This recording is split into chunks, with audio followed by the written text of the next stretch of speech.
Hello, my name is Keith Jones. I'm recording this video from Hillsborough, North Carolina.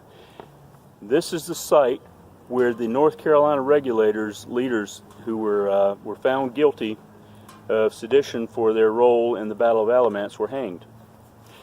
I want to talk to you about the legacy of Thomas Jefferson. Thomas Jefferson was as complicated as he was brilliant. Every person's personality and character is shaped by the sum of his life experiences. Likewise, our country is shaped by its history. Despite his quirks and shortcomings, America is lucky to have had Jefferson. Accordingly, Jefferson's legacy is a complicated one.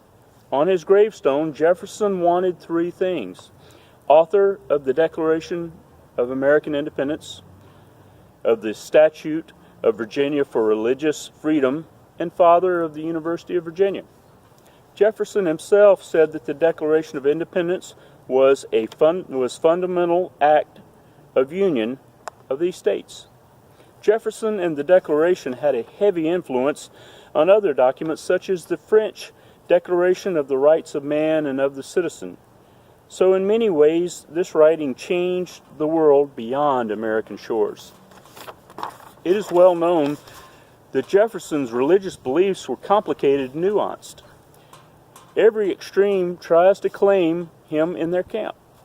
But the truth is that Jefferson was neither as completely deist as one side claims, nor as Christian as others would hope. Whole books have been written on this subject, so handling it here is impossible. Jefferson's intentions with the Statute of Virginia for religious freedom and his reference to the wall of separation between church and state in the letter to the Danbury Baptists have both been very misunderstood and mishandled for ideological purposes. Nonetheless, his influence on the separation of church and state issue is vast, even if it is probably not what he intended. Jefferson founded the University of Virginia in 1819, and his architecture and spirit lives on there still. Jefferson's Louisiana Purchase nearly doubled the size of the near-infant nation, and Professor Sean M. Theriot notes that Jefferson had to compromise many of his principles to accomplish this goal. For good or bad, this move set the United States on the path of manifest destiny and empire. Of course, most discussion about Thomas Jefferson in the postmodernist era quickly turns to the joined issues of slavery and Sally Hemings.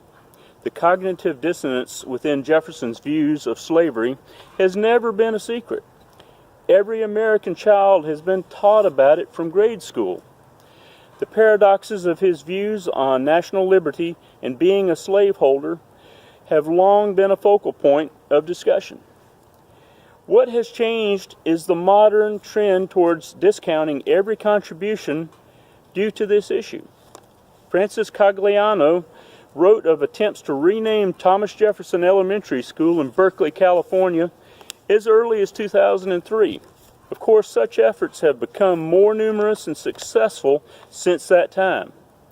Jan Lewis and Peter Onuff in 1998 took Ken Burns to task for his documentary treatment of Jefferson, saying that Burns dispenses with professional historians and noting that Burns' central focus on race in all projects.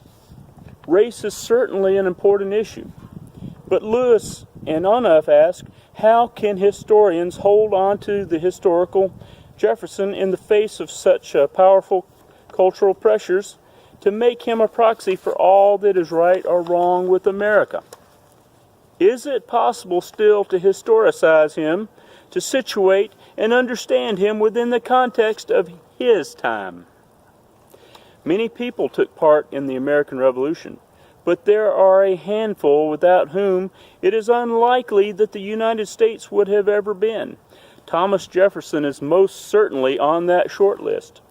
Refusing to acknowledge his contributions shortchanges America's past and endangers her future. Thank you for listening.